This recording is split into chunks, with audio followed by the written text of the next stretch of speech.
கொடுத்த வாக்கு என்ன? சீக்கிரமாக சாத்தானை உங்கள் கால்களின் கீழே நசுக்கி போட போகிறார். கைகளை உயர்த்தி ஆண்டவரை ஸ்தோத்தரிப்போம். ஆண்டவருக்கு மகிமை உண்டாகட்டும். சாத்தானை ஜெயிப்பாய் என்ற தலைப்புல தான் கர்த்தருடைய வார்த்தையை நம்ம பார்த்துக்கிட்டு வரோம். முதலாவது, நமக்கு ஒரு எதிராளி இருக்கிறான் அப்படின்னு வேதம் நமக்கு அழகாக தெளிவாக இந்த சத்தியத்தை வலியுறுத்துகிறது. எதிராளி ஒருவன் இருக்கிறான். ஆண்டவருடைய பிள்ளைகள் இதையெல்லாம் நல்லா நீங்க தெரிஞ்சு கொள்ளணும். விசுவாசிங்க, எதிராளி ஒருவன் இருக்கிறான். இந்த எதிராளி நீங்க கண்ணால பார்க்க முடியாது. இந்த எதிராளியை அவனை நீங்க என்ன பண்ண முடியாது. அவன் கூட மாம்சத்துல சண்டை போட முடியாது. அவன் கிட்டலாம். ஆண்டவருக்கு ஸ்தோத்திரம். இந்த எதிராளி ரொம்ப பயங்கரமானவன். அவன் ஆவியாய் இருக்கிறவன். அவன் தேவனுக்கு விரோதமாக எப்பொழுதும் காரியத்தை செய்கிறவன். தேவனுக்கு விரோதமாய் காரியத்தை செய்வது என்பது தேவனுடைய ஜனங்களை கேப்சர் பண்ணி அவங்களுக்கு எதிராக காரியத்தை செய்வதிலே இந்த சாத்தான் கில்லாடி. இந்த விஷயத்திலே நாம கவனமா இருக்கத்தான் கர்த்தர் இந்த செய்தியை நமக்கு கொடுத்து கொண்டு வருகிறார். முதலாவதாக இந்த எதிராளி இருக்கிறான் என்பதை நாம் எல்லாம் பார்த்துட்டோம். 1 பேதுரு 5:8 நம்ம பார்க்கும்போது, உங்கள் எதிராளியாகிய பிசாசானவன் என்று ஆண்டவருடைய வார்த்தை சொல்லப்படுகிறது. கிறிஸ்தவ பிள்ளைகளுக்கு, ரட்சிக்கப்பட்டு சபைக்குள்ளாக இருக்கிறவர்களுக்கு கவனிங்கள், எதிராளியாக பிசாசானவன் என்கிறவன் இருக்கிறான். பேஸ் கொஞ்சம் கம்மி பண்ணி பாலியல் கொஞ்சம் கொடுத்தா நல்லா இருக்கும். பேஸ் கொஞ்சம் கம்மி பண்ணி கவனிங்க. எதிராளியாகிய பிசாசானவன் இருக்கிறான் என்று வேதம் தெளிவாக நமக்கு சொல்லுது. எப்படி ஆவியானவர் நமக்குள்ளாக இருந்து கிரியை செய்கிறாரோ அதே போல இந்த பிசாசும் திருச்சபைக்கு விரோதமாக, ஜனங்களுக்கு விரோதமாக, கர்த்தருடைய பிள்ளைகளுக்கு விரோதமாக எப்பவும் சோர்வு உண்டாக்க, பலவீனப்படுத்த, சண்டைகள் உருவாக, பிரிவினைகள் உண்டாக, பாவத்தை செய்துவிட்டு தேவனை விட்டு தூர போய்விடும்படி இப்படி பலவிதமான போராட்டங்களை இயேசு வருகிற வரை, நம்முடைய உயிர் இந்த பூமியில் இருக்கும் வரை உங்களோடு போராடி கொண்டேதான் சாத்தான் இருப்பான். நல்லா இதை தெரிஞ்சு கொள்ளணும். நீங்க சபையில எல்லாரும் நீங்க புரிந்து கொள்ளணும். இயேசுவை ஏற்றுக்கொண்டு வருவது மட்டுமல்ல, கவனிங்க, இயேசுவை ஆராதிக்கிற பிள்ளைகளாக இருக்கிற உங்கள் வாழ்க்கையில் இந்த எதிராளி உங்கள் உயிர் இந்த பூமியை விட்டு பரலோகம் போகிற வரைக்கும் உங்க கூட யுத்தம் செய்து கொண்டேதான் இருப்பான். இதை விசுவாசிகள் நன்றாக நீங்க தெரிந்து கொள்ள வேண்டும்.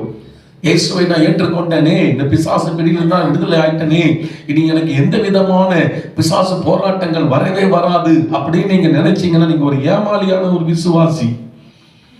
நீங்க சரியாக வசனம் தெரியாத ஒரு விசுவாசி. உயிர் இருக்கிற வரைக்கும் அவன் கூட நமக்கு போராட்டம் இருக்கிறது. அவன் போராடுவான். ஏன்னு சொன்னா, உங்களுக்கு கர்த்தர் கொடுத்திருக்கிற மகிமையான ஒரு காரியம் என்ன தெரியுமா? நித்திய ஜீவன். அந்த நித்திய ஜீவனை நீ அடையக்கூடாது என்பதற்காக உன் விசுவாசத்தை குலைத்து, உன்னை எப்படியாவது பாவத்திலே தள்ளிவிட்டு, ஏதாவது ஒரு குழப்பத்தை உண்டாக்கி, சபையை விட்டு உன்னை பிரித்து, உன் குடும்பம் பிரிக்கப்பட்டு ஏதாவது ஒரு நொந்து போன நிலையிலே உன்னை வைப்பதற்காக இந்த சாத்தான் போராடி கொண்டே இருப்பான் உங்க வாழ்க்கையில. இதை நீங்க நல்லா புரிந்து கொண்டு தேவ சமூகத்தில் அவர் கிருபையை கேட்டு, அந்த விசில் கொஞ்சம் பண்ணுங்கள, நல்லா புரிந்து கொண்டு தேவ சமூகத்தில் நீங்க கர்த்தருக்குள்ளாக இருக்கும் போது இந்த சாத்தானை நீங்க ஜெயிக்க முடியும். முதலாவது, இந்த பிசாசை நீங்க ஜெயிக்கிறதற்கு கர்த்தர் உங்களுக்கு எப்படி உதவி செய்வார்? நீங்க என்ன செய்யணும் அப்படின்னு பாத்தீங்கன்னா, முதலாவது ஜெப வாழ்க்கை நமக்கு இருக்கணும். அடிக்கடி நான் தான் சொல்லுவேன், கர்த்தருடைய சமூகத்தில் நின்று கர்த்தர் பேசுகிற கிருபையுள்ள வார்த்தை என்னன்னா, யாருடைய கால்களின் கீழே தேவன் சாத்தானை நசுக்கி போடுவார்? உங்க கால் கீழே தான். ஆனா அந்த விசுவாசி எப்படிப்பட்ட ஆளாக இருக்க வேண்டும் என்றால், ஜெபிக்கிற ஆளாக இருக்கணும். ஆமென். கவனிங்களேன், சபைக்கு நீங்க வருவீங்க, காணிக்க தசம பாகம்லாம் கூட கர்த்தருக்கு பயந்து கொடுப்பீங்க. ஆனா ஜெபமே பண்ணாம இருந்தீங்கன்னா கட்டாயமாக நீங்க ஏதோ ஒரு பாவத்துக்குள்ள போய்கிட்டு இருப்பீங்க தான். அது நடந்துட்டு இருக்கும். சபைக்கெல்லாம் வந்துகிட்டு இருப்பீங்க. ஆனா கர்த்தருக்கு ஏற்ற ஒரு வாழ்க்கை ஜெபிக்கிறவர்களால், ஜெபி பண்ணாதவர்களால் அவங்களால வாழ முடியாது. என்னால சேலஞ்சா சொல்ல முடியும். ஜெபிக்கிறவர்களுக்கே சவால் விடுகிற சூழ்நிலைகள். ஜெபமே இல்லாத ஒரு கர்த்தருடைய பிள்ளை ஆலயத்துக்கு வந்துடலாம். மறுபடியும் நான் சொல்றேன், ஆலயத்துக்கு நாம வந்துடலாம். ஆனால் பாவத்தை நீங்க ஜெயிக்க முடியாது. நான் சொல்றது உங்களுக்கு புரியுதா? பாவத்தை ஜெயிக்க முடியாது. நம்ம கிட்ட இருக்கிற ஏதாவது ஒரு கெட்ட பழக்கத்தை ஜெயிக்கிறது தான் கிறிஸ்தவ வாழ்க்கை. ஜெயிக்கிற ஒரு விசுவாசியா நீ இருக்கணும். ஆமென். ஆண்டவருக்கு ஸ்தோத்திரம். அந்த பழக்கத்தை நம்ம கிட்டேயே வைத்துக் கொண்டே இருந்து நம்ம ஆலயத்துக்கு வர முடியுமா? தாராளமா வர முடியும். ஆண்டவருக்கு மகிமை உண்டாகட்டும். ஆனால் அது கிடையாது. அந்த கெட்ட பழக்கமாகிய அந்த சாத்தான் தான் அந்த கெட்ட பழக்கத்தை உனக்குள்ள கொடுக்கிறான். அதை நல்லா புரிந்து கொள்ளணும். அந்த சாத்தானா கொடுக்கிற அந்த கெட்ட பழக்கத்தை நீ மேற்கொள்ள வேண்டுமானால் உனக்கு ஒரு ஜெப ஆவி தேவை. அல்லேலூயா. உங்களுக்கு ஒரு ஜெப ஆவி தேவை. நல்ல ஜெபிக்கிறவர்கள் தான் பாவத்தை மேற்கொள்ள முடியும். தேவ சமூகத்துக்கு நீங்க போகும்போது தேவன் உங்களுக்கு அந்த பவரை கொடுப்பார். எப்படிப்பட்ட பாவமானாலும் சரி. எவ்வளவு பெரிய பாவம் பண்ணியிருக்கிறேன் பாஸ்டர், நான் ஜெபம் பண்ண போய் உட்கார்ந்தா எனக்கு அந்த பாவத்தை ஜெயிக்க பலம் தருவார். கட்டாயமாக கத்த தருவார். ஆண்டவருக்கு ஸ்தோத்திரம். ஹல்லேலூயா. ஆண்டவருக்கு மகிமை. அதனால தான் சாத்தான் பாருங்க, ஜெபிக்கிறதுக்கு உங்களை விட மாட்டான். பிரேயர் பண்ண விட மாட்டான். சர்ச்சைக்கு வர விட்டுருவான். நீ சபைக்கு வருவதுக்கு விட்டுருவான். சபைக்கு போடுவான். பிரசங்கம் கூட கேட்க விட்டுருவான். ஆனா இந்த பிரசங்கத்தை கேட்டு அந்த ஜெபிக்கிறதுக்கு அவன் விட மாட்டான். நீ பிரேயர் பண்ணதான் முடிவெடுத்துட்டு போவேன். அன்னைக்கு பார்த்து நல்ல தூக்கத்தை கொடுத்துக்கிட்டே இருப்பான். நான் ஏந்துக்க முடியாது. நீங்க நினைச்சிருப்பீங்க உடல் டயர்ட்னஸ் நான் தூங்கிட்டு இருக்கிறேன்னு. கிடையவே கிடையாது. சில இடங்களில பிசாசு நல்ல விசுவாசிகள் என்ன செய்ய வைக்கிறான்? தூக்கம் என்கிற, அவங்க பெரிய பெரிய பாவம்லாம் கூட செய்யல, தூக்கம் என்கிறதான மகா பெரிய பாவத்தை செய்ய வைத்து தேவ சமூகத்துக்கு போய் அந்த பாவத்தை ஜெயிக்கிறதுக்கு அவங்களை வழியே விட மாட்டான்.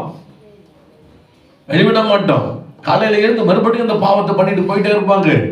சர்ச்சைக்கு வருவாங்க. விசுவாசிகளே, பாவத்தை நீங்க மேற்கொள்றீங்களா? உங்ககிட்ட இருக்கிற பாவ சுபாவத்தை ஜெயிச்சிட்டீங்களா? ஜெயித்து கொண்டு இருக்கிறீங்களா? உங்களுக்குள்ள இருக்கிற கெட்ட பழக்கம் ஏதோ ஒன்று தெரியாம ரகசியமா பண்ணிக்கிட்டு இருக்கிறோமே, அந்த ரகசியமான அந்த கெட்ட பழக்கத்தை ஜெயிச்சிட்டீங்களா? அதுதான் இன்னைக்கு கேள்வி. எத்தனை வருஷம் சபைக்கு நாம வரும், ஜெயிச்சிட்டீங்களா? ஜெயிக்கலன்னு சொன்னா பரலோகத்துக்கு எப்படி நம்ம போக முடியும்? அதனால தான் ஆண்டவர் சொல்றாரு, அந்த கெட்ட பழக்கத்தை உனக்கு கொடுக்கிறது சாத்தான், நீ கிடையாது. ஏன்னா பாவத்துக்கெல்லாம் அதிபதி யாரு? பைபிள் என்ன சொல்லுது? பிசாசானவன் ஆதியிலிருந்து பாவம் செய்கிறவன். அப்ப அந்த பாவம்னு சொன்னாவே பிசாசுதான். அப்ப அந்த பிசாசினுடைய பாவத்தினுடைய சுபாவங்களை நீங்க ஜெயிக்கணும்னா தேவ சமூகத்துல உட்காரணும், ஜெபிக்கணும். ஜெபிக்கும் போதுதான் கர்த்தர் அந்த பாவத்தை மேற்கொள்வதற்கான பலனை உனக்கு கொடுப்பார். உங்க பலத்துல, உங்க சொந்த மூளையில நீங்க பாவத்தை மேற்கொள்ள முடியாது. அதனால இந்த சாத்தானை நீ நசுக்கணும்னு ஆசைப்படுறது நல்லது, உண்மை. ஆனால் நீ தேவ சமூகத்துல நீ உட்காரணும், கர்த்தர் சமூகத்துல நீ உட்காரணும். உட்கார்ந்து கர்த்தர்கிட்ட அந்த கிருபையை கேட்கணும். எனக்குள்ள இருக்கிற அந்த போராடுகிற என்னை பாவத்தை செய்ய தூண்டுகிற, வெளியிலிருந்து பாவத்தை வர வைக்கிற எல்லாவற்றையும் நான் ஜெயிக்கிறதற்கு தெய்வமே எனக்கு பலனை கொடும். என்ன நீங்க ஜெபித்து, தொடர்ந்து ஜெபித்து பாருங்க, கர்த்தர் உனக்கு வேண்டிய பலனை கர்த்தர் கொடுப்பார். அல்லேலூயா. கிறிஸ்தவ வாழ்க்கை என்றாலே ஜெயிக்கிற வாழ்க்கை. உன் பாவத்தை நீ ஜெயிச்சிட்டியா? யோசிப்பார். இல்ல ஜெயித்து கொண்டு இருக்கிறியா? ரெண்டுல ஏதாவது ஒண்ணு நீ செய்யணும். ஒண்ணு ஜெயிச்சிட்டேன்னு சவால் விடணும். இல்ல ஜெயித்து கொண்டே இருக்கிறோம் பாஸ்டர், அத போல போய் பாவம் கிடையாது பாஸ்டர். பாவத்தை ஜெயிக்க கர்த்தர் எனக்கு கிருபை கொடுத்து கொண்டே இருக்கிறார். அந்த நிலையில சகோதர சகோதரிகள் நீங்க இருக்கணும். அவங்கதான் கிறிஸ்தவர்கள். பாவத்தை செஞ்சுட்டு மறுபடியும் பாவம் செஞ்சுட்டு திருவிருந்த நேரத்துல அழுதுட்டு மறுபடியும் ஆண்டவர்கிட்ட ஒப்பு கொடுத்துட்டு மறுபடியும் விழுந்துட்டு இப்படியே போனா எப்படி உன் வாழ்க்கை? புரியுதுங்களா? பாவத்தை என்ன செய்யணும்? ஜெயிக்கணும். தம்பி, நீங்க சர்ச்சைக்கு போறீங்களா? தம்பி, போறேன். சர்ச்சைக்கு போறதுக்கு முன்னாடி வாழ்க்கை எப்படி இருந்தது தம்பி? ஐயா, ரொம்ப குடிகாரனா இருந்தேன் ஐயா, நான் பயங்கரமான விபச்சாரக்காரனா இருந்தேன் விபச்சாரக்காரியா இருந்தேன். இப்ப தம்பி, இப்ப சர்ச்சைக்கு போனதால, ஆண்டோட சமூகத்துல நான் உட்கார்ந்து ஜெபம் பண்ணுவதால ஐயா, இந்த குடி பழக்கத்தை எல்லாம் கர்த்தர் ஜெயிக்க எனக்கு உதவி செஞ்சிட்டாரு ஐயா. அந்த விபச்சார பழக்கம்லாம் நான் விடுறதுக்கு ஆண்டவர் உதவி செஞ்சிட்டாரு ஐயா. இன்னைக்கு ஆண்டவர் தயவுல இருக்க ஐயா. இப்படி சொல்லி பாருங்க சாட்சி, அநேக ஆத்துமாக்கள் நம்மையும் கர்த்தர் மாற்றுவார்கள், சபைக்கு அவர்கள் வருவாங்க. ஐயா சர்ச்சைக்கு போறையா, குடி விட்டுட்டீங்களா? இல்லையா, இன்னும் அது பண்ணிக்கிட்டு தான் இருக்கிறேன். சிஸ்டர், இந்த பாவத்தை விட்டுட்டேன். இல்லைங்க, இன்னும் பண்ணிக்கிட்டு தாங்க இருக்கிறேன். நீங்க சொல்லாட்டாலும் தெரியுமாங்க அப்படின்னு சொல்லும் போது யார் சபைக்கு வருவா? யார் வருவா இயேசுவை ஏற்றுக்கொண்டு? கொஞ்சம் யோசிச்சு பாருங்க. ஆனாதான் கர்த்தர் சொல்றார், ஏன் அந்த சாத்தானுக்கு நீ இடம் கொடுக்குற? ஏன் உன் சாட்சியை நீ கெடுத்துக்கிறதுக்கு ஆமென் ஒரு தைரியமா வீரமா நீ அதை ஜெயிக்க முடியாம ஏன் இருக்கிற? கர்த்தர் சொல்றார், இன்னைக்கே சொல்றேன், என் சமூகத்தில் நீ உட்கார்ந்துக்கோ, என் சமூகத்துக்கு வா, நீ இருக்கிற மாதிரியே நீ வா, உன்னை நான் தள்ளவே மாட்டேன், இருக்கிற மாதிரியே வா, என் உதவியை நீ கேளு, கட்டாயம் நான் உனக்கு தருவேன். அந்த உதவியை கொண்டு சாத்தானை நீ ஜெயித்து ஒரு காலின் கீழாக நசுக்கி போடுவான். அதாவது ஜெபம், பிரேயர். அதான் சபையில ஜெபத்துல வந்து உட்காரணும், ஜெபத்துல உட்காரணும். தனி ஜெபம் அதிகமாக வாழ்க்கையில் இருக்கணும். ஜெபிக்கிற சபை, ஜெபிக்கிற சபை, ஜெபிக்கிற சபைனா சாத்தானுக்கு பிடிக்காது. ஆனா அவனுக்கு பிடிக்காததை நம்ம செய்யணும். ஆண்டவருக்கு மகிமை. இரண்டாவதாக நல்ல கவனிங்க, விசுவாசம் வேணும். சாத்தானை நீங்க மேற்கொள்ளுவதற்கு விசுவாசம் உங்களுக்கு வேணும். 1 யோவான் 4 அதிகாரம் 4 வசனம். 1 யோவான் 4 அதிகாரம் 4 வசனம். தேவனால் பிறப்பதெல்லாம் உலகத்தை ஜெயிக்கும், நம்முடைய விசுவாசமே உலகத்தை ஜெயிக்கிற ஜெயம். உலகத்தை ஜெயிக்கும் என்ற இடத்துல, உலகம் என்ற இடத்துல பிசாசை போட்டுக் கொள்ளுங்க. போன வாரம் நம்ம பார்த்துட்டோம், பிசாசானவன் என்ன செய்யறான்? வெளிப்படுத்தல் விசேஷத்துல நம்ம பார்க்கிறோம். என்ன பார்த்தோம்? வெளிப்படுத்தல் 12:9 உலகம் அனைத்தையும் மோசம் போக்குகிற பிசாசு என்றும் சாத்தான் என்றும் சொல்லப்பட்ட பழைய பாம்பாகிய பெரிய வலு சர்ப்பம். உலகம் அனைத்தையும் மோசம் போக்குகிற பிசாசு. இந்த பிசாசினுடைய வேலை என்ன? சாத்தானுடைய வேலை என்ன? மோசம் போக்க வேண்டும் ஜனங்களை, ஜனங்களை மோசம் போக்க வேண்டும், ஏமாற்ற வேண்டும், வஞ்சிக்க வேண்டும். இதுதான் சாத்தானுடைய வேலை. ஆனால் இயேசு கிறிஸ்துவினுடைய வேலை என்ன? ஜனங்களை ஏமாற்றுகிற வேலை இல்லை இயேசுவுக்கு. ஜனங்களுக்கு உண்மையை தெரிந்து கொள்ள வேண்டும் என்று விரும்புகிறவர் இயேசு. அல்லேலூயா. உண்மையின் பாதையிலே ஜனங்களை நடத்த வேண்டும் என்று விரும்புகிறவர் இயேசு. ஆண்டவருக்கு மகிமை உண்டாகட்டும். போனவர் நம்ம பார்த்துட்டோம், ஏமாற்றுகிற வேலை அத்தனையுமே பிசாசு தான். ஆலிப பெண் பிள்ளைகள் கவனிங்க, உலகத்தில் கவனமாக இருங்க, ஏமாந்து போயிடக்கூடாது, ஏமாந்து போயிடக்கூடாது. திருமணம் என்று ஒரே ஒரு முறைதான் நடக்கும். அந்த திருமணம் என்பது மிக மிக முக்கியம். வாலிப ஆண் பிள்ளைகளும் கவனமாக இருங்க. திருமணம் என்பது ஒரே ஒரு முறை தான் நடக்கக்கூடியது. இந்த திருமண பந்தம் என்பது நீண்ட காலமானது, நீண்ட காலமானது.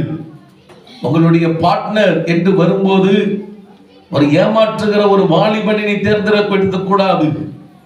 ஒரு ஏமாற்றுகிற ஒரு மகளை நீ தேர்ந்தெடுத்து விடக் கூடாது. ரொம்ப கவனமா நீ இருக்கணும். உன் லைஃபுக்காக தான் கர்த்தருடைய ஆவி பேசிக்கிட்டு இருக்கிறார். ஏன்னா நிறைய திருமணம் முடிந்த பின்புதான் அந்த வேஷம் தெரிய ஆரம்பிக்கும். ஏமாற்றுகிறவன், ஏமாற்றுகிறவன் என்று எத்தனையோ சூழ்நிலைகள் நம்ம பார்க்கிறோம். அதனால உன்னுடைய வாலிபத்தை குறித்து கவனமாக இரு. தேவ சமூகத்தில் உட்கார்ந்து தேவன் ஏமாற்றாத, நீ ஏமாந்து போகாதபடி தேவன் உனக்கு அழகான ஞானத்தை கர்த்தர் கொடுப்பார். வாலிப சகோதரனை, ஒரு பெண்ணிடத்தில் நீ ஏமாந்து போய் விடாதபடிக்கு தேவ சமூகத்திலே தேவ சித்தத்தை நீ செய்யும் போது உனக்கு ஆண்டவர் அந்த ஞானத்தை கர்த்தர் கொடுப்பார். உனக்கு அந்த வெளிப்பாடை கர்த்தர் கொடுப்பார். கர்த்தருக்கு மகிமை உண்டாகட்டும். கல்யாணம் முடிந்த பிறகு நீ ஒண்ணுமே செய்ய முடியாது, ஒண்ணுமே நீ செய்ய முடியாது. அதனால தான் வாலிப பிள்ளைகள் ரொம்ப கவனமா இருந்து, திருமணம் ஆகிற வயதில் இருக்கிறவர்கள் ஒரு ஏமாற்றப்பட்ட நிலையில நீ தள்ளிவிட பண்ணப்படக்கூடாது. கர்த்தர் சமூகத்திலே இருந்து கர்த்தருக்குள்ளாக பயந்து நடந்து இருக்கும் போது கர்த்தர் ஏமாற்றாத ஒரு வாலிபனை கர்த்தர் உனக்கு தருவார். ஏமாற்றாத ஒரு நல்ல மனைவியை உனக்கு தருவார். உனக்கு உண்மையா இருப்பாவ, உனக்கு உண்மையா இருப்பாவ. அல்லேலூயா. ஆண்டவருக்கு ஸ்தோத்திரம். எத்தனையோ பிள்ளைகளை நான் பார்த்திருக்கிறேன், கிறிஸ்தவ பிள்ளைகளை நான் பார்த்திருக்கிறேன். யார் நீ சொல்லதெல்லாம் அந்த நேரத்துல என் காதுல கேட்கலையா, அந்த நேரத்துல என் மனசு ஏற்றுக்கொள்ளையா, என் விருப்பம் எவ்வளவோ சொன்னீங்களையா, எவ்வளவோ சொன்னீங்களையா, கண்ணீர் விட்டு கூட சிலவர்கள் அழுது கூட சொன்னீங்களையா, மன்றாடி சொன்னீங்களே பாஸ்டர், நான் கேட்கவே இல்லையா பாஸ்டர். அதான் பாஸ்டர் இந்த வேதனையை நான் இப்ப அனுபவிக்கிறேன். எத்தனை வாலிப பெண் பிள்ளைகள் தான் நிறைய. கர்த்தருடைய பிள்ளைகள் ரொம்ப கவனமாயிருங்க, ஏமாற்றப்பட்டு விடக்கூடாது. இரண்டாவதாக கவனிங்க, இந்த பிசாசு யாரு? மோசம் போக்குகிற பிசாசு. அவன் வேலையே மோசம் போக்குகிற பிசாசு தான். ஆண்டவருக்கு ஸ்தோத்திரம். சரி, இந்த மோசம் போக்குகிற பிசாசை நீங்கள் எப்படி ஜெயிக்க முடியும்? விசுவாசத்தை கொண்டு ஜெயிக்க முடியும். அல்லேலூயா. விசுவாசத்தை கொண்டு நாம ஜெயிக்க முடியும். அப்போஸ்தலர் நடபடிகள் புஸ்தகம், ஆமென், 16ஆம் அதிகாரம் 16, 17, 18 வசனங்களை நம்ம வாசிக்க கேட்போம். அப்போஸ்தலர் நடபடிகள் 16, 17, 18. நாங்கள் ஜெபம் பண்ணுகிற இடத்துக்கு போகையில் குறி சொல்லுகிற ஏவுகிற ஆவியை கொண்டிருந்து குறி சொல்லுகிறதினால் தன் எஜமானனுக்கு மிகுந்த ஆதாயத்தை உண்டாக்கின ஒரு பெண் எங்களுக்கு எதிர்பட்டால் அவர் பவுலையும் எங்களையும் பின்தொடர்ந்து வந்து, இந்த மனுஷர் உண்மையான தேவனுடைய ஊழியக்காரர், ரட்சிப்பின் வழியை நமக்கு அறிவிக்கிறார்கள் என்று சத்தமிட்டால், இப்படி அநேக நாள் செய்து கொண்டு வந்தால் பவுல் சினங்கொண்டு திரும்பி பார்த்து, நீ இவளை விட்டு புறப்படும்படி இயேசு கிறிஸ்துவின் நாமத்தினாலே உனக்கு கட்டளையிடுகிறேன் என்று அந்த ஆவியுடனே சொன்னான். அந்நேரமே அது புறப்பட்டு போயிற்று. கைகளை தட்டி தேவனுக்கு நாம் நன்றி செலுத்துவோம். அல்லேலூயா. கவனிங்க, ஒரு பிசாசின் ஆவி. இந்த பிசாசின் ஆவியை அப்போஸ்தலனாகிய பவுல் துரத்தடிக்கிறார். பிசாசு காலின் கீழாக நசுக்கி போடுகிறார் என்றால் என்ன அர்த்தம்? பிசாசு துரத்தடிக்கிறவங்க தான் அந்த வார்த்தை அது கரெக்டா பொருந்தும். பிசாசு கால் கீழே தேவன் நசுக்கி போடுற உனக்கு அந்த பலனை தராருன்னா என்ன செய்வே? நீ என்ன செய்வீங்க? அந்த பிசாசை துரத்தி அடிச்சிட்டீங்கன்னாவே உன் காலு கீழே அது நசுங்கிடுச்சுன்னு அர்த்தம். அல்லேலூயா, அல்லேலூயா. எனக்கு நிறைய விசுவாசிகள் சொல்ற வார்த்தை என்ன? பிசாசு தொல்லை, பிசாசு தொல்லை, பிசாசு தொல்லை. என்ன பிசாசு தொல்லை? நான் விசுவாசிக்கிற இயேசு தேவன் தான் நீங்களும் விசுவாசிக்கிறீங்க. நான் நம்புகிற அதே இயேசுவை தான் நீங்களும் நம்புறீங்க. பவுல் துரத்தி விட்ட அதே இயேசு, அந்த நாமத்தை நீங்களும் நானும் விசுவாசிக்கிறோம். பவுலால இயேசுவின் நாமத்தில் பிசாசை துரத்த முடியும் என்று சொன்னால், அதே இயேசுவை விசுவாசிக்கிற நீங்களும் பிசாசை துரத்த முடியுமா? சொல்லுங்க. துரத்த முடியுமா? துரத்த முடியாதா? துரத்த முடியும், துரத்த முடியும். பவுலை போல வாழும்போது. ஹல்லேலூயா, ஹல்லேலூயா. வேதம் அழகாய் சொல்லுகிறது, புறப்பட்டு போயிற்று. பவுல் காலு கீழே அந்த குறி சொல்ற ஆவி நசுக்கி போடப்பட்டது. விசுவாசிகள் பிசாசுகளை துரத்தணும். பிசாசின் தலைமையில ஏறி உட்கார்ந்துகிட்டு இருக்கிறான். பிசாசு அதை வந்து பண்றான், இதை வந்து பண்றான். சொல்லுவதற்கு கர்த்தர் உங்களை அழைக்கவில்லை. துரத்தி அடிக்க கர்த்தர் உங்களை அழைத்திருக்கிறார். அல்லேலூயா, அல்லேலூயா. ஆமா, அந்த கனவு, இந்த கனவு, இந்த பிரச்சனை, அந்த பிரச்சனை என்று சொல்லுவதற்காகவா தேவன் உங்களை அழைத்திருக்கிறார். பிசாசின் தலையை கல்வாரியில் நசுக்கி போட்டு விட்டார். அதை நீங்கள் ஜெயிக்க வேண்டும். பிரச்சனையை சொல்லுவது மட்டுமல்ல, ஜெயித்து விட்டேன் என்று நீங்க சொல்லணும். அந்த அளவுக்கு உங்களுக்கு என்ன இருக்கணும்? விசுவாசம் இருக்கணும் ஆண்டவர் மேல. அல்லேலூயா. இந்த செல்போன்ஸ் எல்லாத்தையும் ஸ்டாப் பண்ணுங்க. விசுவாசம் இருக்கணும் ஆண்டவர் மேல. பிசாசு தந்திரசாலி. கவனிங்க, இந்த இடத்துல பாருங்களேன் பிசாசினுடைய தந்திரம். பிசாசு எப்படிப்பட்டவன்? வசனத்துல பார்க்கிறோம். பிசாசு குறி சொல்லுகிற ஆவியை உடையவன். குறி சொல்லுகிற ஆவியை உடையவன். குறி சொல்லுகிற இடத்துக்கு நீங்க போனீங்கன்னா, பிசாசினுடைய இடத்துக்கு நீங்க போறீங்க என்பதை தெரிஞ்சு கொள்ளுங்க. குறி கேட்கறதுக்கு எங்கேயோ ஒரு இடத்துக்கு நீங்க தெரியாம போறீங்கன்னா, எனக்கு தெரியாது எந்த விசுவாசிகள் எங்க போறீங்க எனக்கு தெரியாது. ஆனால் சூழ்நிலைகள் உங்களுக்கு வரும். உங்கள் பிரச்சனைகளை சாத்தான் உங்கள் கண் முன்னாடி பெரிதாக காட்டி, இயேசுவிடத்தில் நீ போனாய், உனக்கு ஒரு அற்புதம் நடக்கவில்லை, அதனால நீ குறி சொல்லுகிற இடத்துக்கு போ. உன் ஊழியக்காரருக்கு தெரியாம நீ போ, விசுவாசிகள் யாருக்கும் தெரியாம நீ போ என்று நீங்கள் அந்த வார்த்தையை நம்பி நீங்கள் போகும்போது, யாரோ ஒரு உறவினர் சொல்லி அந்த குறி சொல்லுகிற இடத்துக்கு நீங்க போகும்போது, உங்கள் வாழ்க்கையில என்ன நடந்திருக்கு தெரியுமா? நீங்க யார்கிட்ட போறீங்க தெரியுமா? சாத்தான் இடத்துல நீங்கள் போகிறீர்கள். நல்லா புரிந்து கொள்ளுங்க. ஏன்னா பவுல் இயேசுவை தொழுது கொண்டவன். இயேசுவை தொழுது கொண்ட பவுல் அந்த குறி சொல்லுகிற ஆவியை விரட்டி அடித்தார். விரட்டி அடிக்கக்கூடிய அந்த குறி சொல்லுகிற ஆவியிடத்திலே நீங்கள் போய் குறி கேட்டால் சாத்தானோடு ஒப்பந்தம் வைக்கிறீர்கள். சாத்தான் குறி கேட்க வருகிற விசுவாசிகளை சும்மா விடுவானா? முடிஞ்சு போச்சு விஷயம், அவ்வளவுதான். குடும்பத்தை ஒரு வழியாக்கிடுவான். நீ அங்கிருந்து வரும்போதே உன்னை தொடர்ந்து 4 பிசாசுகள் உன் வீட்டுக்குள்ளே நுழைந்து விடும். கவனம். ஏன் இன்னைக்கு நிறைய விசுவாசிகள் வீட்டுல போராட்ட பிரச்சனை? நீ குறி கேட்கல போயிருக்கிற, சாத்தான கூப்பிட்டு வீட்டுக்குள்ள உட்கார வச்சுட்ட. கர்த்தர் பேசுகிறார், கர்த்தருடைய ஆவி உன்னோடு பேசுகிறார். மனம் திரும்பு, நீ செய்தது தவறுன்னு ஆண்டவர்கிட்ட மன்றாடி அழுது விடுவாய் என்று சொன்னால் தேவன் உனக்கு உதவி செய்வார். ஆண்டவரால முடியாத காரியம் ஒன்று இருக்குதா? தெய்வத்தால் இயேசுவால் முடியாத காரியம் என்று ஒன்று இருக்குதா? அவர்தான் ஜீவனுள்ள தேவன் என்று காட்டக்கூடிய நீ ஒரு குறி சொல்லுகிற இடத்துல போய் உட்கார்கிறாயே, வெட்கப்பட வேண்டும் சபை. எப்படி அநேக ஆட்கள் தேவனை எப்படி ஏற்றுக்கொள்ளுவாங்க? அந்த விசுவாசியை நான் பார்த்தேன் அந்த கோயில்ல, அந்த விசுவாசியை நான் பார்த்தேன் அந்த இடத்துல. வெட்கமா இல்ல நமக்கு? கவனம். கர்த்தர் விளையாட்டுகிற தேவன் அல்ல. நீ அந்த தெய்வத்தை போல இயேசுவை விளையாடி நீ ஆராதிக்க முடியாது. என்ன வேணாலும் செய்வேன் என்று ஆராதிக்க நீ முடியாது.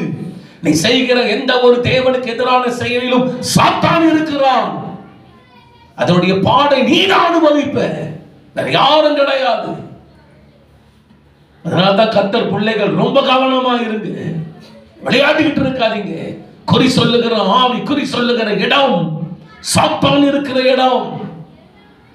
தேவனுக்கு மகிமை உண்டாகட்டும், மகிமை உண்டாகட்டும். இந்த குறி சொல்லுகிற ஆவி என்ன செய்து பாருங்க, தந்திரமான ஆவி. அது தந்திரமான ஆவி.